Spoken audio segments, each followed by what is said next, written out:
am ready! GMA Weather, serbisyong totoo ng GMA News.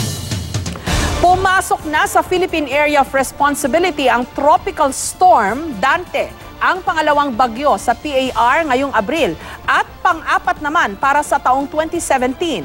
Namataan ito sa layong 1,105 kilometers silangan ng Virac, Catanduanes.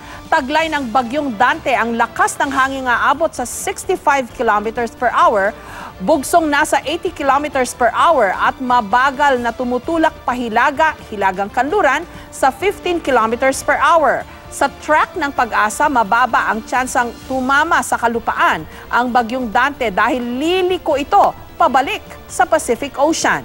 At maaari rin itong lumabas ng PAR sa Biyernes. Wala pa itong epekto sa ating panahon.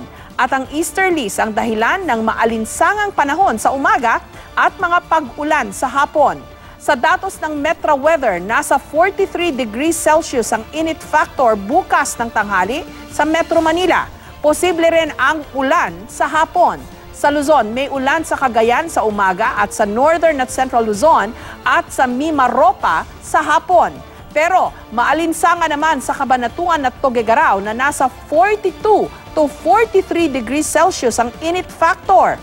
Sa Visayas, maghapon na maulan sa Central Section at uulanin na rin ang Western Visayas at Samar sa hapon. Nasa 43 naman ang init factor sa Cebu.